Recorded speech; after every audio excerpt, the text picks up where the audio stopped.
ഇത് BS6 ആണ് വണ്ടി. ഇപ്പോൾ ഒരുപാട് ആളുകളെ സംശയമാണ് BS6 അത് KS സെൽഫ് സ്റ്റാർട്ട് ചെയ്യാൻ പറ്റുമോ എന്നുള്ളത്.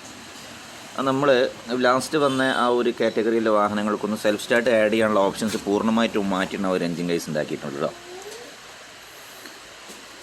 അപ്പം LH എൻജിൻ കേസ് മാറ്റിയാലേ നമുക്ക് ആ ഒരു സെൽഫ് സ്റ്റാർട്ട് ആഡ് ചെയ്യാൻ പറ്റില്ല. അത് വളരെ എക്സ്പെൻസീവാണ്. അതുകൊണ്ട് ആ ഒരു കാര്യം ആരും ചിന്തിക്കേണ്ട. കാരണം ഈ ഒരു ഭാഗം, ഈ ഒരു പോർഷനിലുള്ള ഈ ഒരു സെൽഫ് ആഡ് ചെയ്യാനുള്ള ഒരു കംപ്ലീറ്റ് ഒഴിവാക്കിയിട്ടാണ് ലാസ്റ്റ് വന്നിട്ടുള്ള X മോഡൽ UC എൻജിൻ വന്നിട്ടുള്ളത്. UC എൻജിൻ്റെ എൻജിൻ കേസിങ് വന്നിട്ടുള്ളത്. അതുകൊണ്ട് ഒരു UC BS6 വണ്ടികൾ സെൽഫ് സ്റ്റാർട്ട് ആഡ് ചെയ്യാൻ പറ്റുമെന്ന് ചോദിച്ചാൽ ആഡ് ചെയ്യാൻ പറ്റും. പക്ഷേ വളരെ എക്സ്പെൻസീവാണ്. അതുകൊണ്ട് ആ ഒരു കാര്യം ഇത് ചിന്തിക്കുന്നേക്കാളും നല്ലത് നിങ്ങൾ ES വണ്ടി എടുക്കുകയായിരിക്കും. ഒരിക്കലും അവർ മറ്റൊരു വണ്ടി എടുത്തിട്ട് ആഡ് ചെയ്യാന്നുള്ള വലിയ ചിലവ് വരും കേട്ടോ. എനിക്ക് തോന്നുന്നു ഒരു 50 രൂപേൻ്റെ ഒക്കെ ആ റേഞ്ചിലേക്ക് വരും. അതുകൊണ്ട് അതിനെക്കുറിച്ച് ചിന്തിക്കാതിരിക്കുക നന്നാവുക.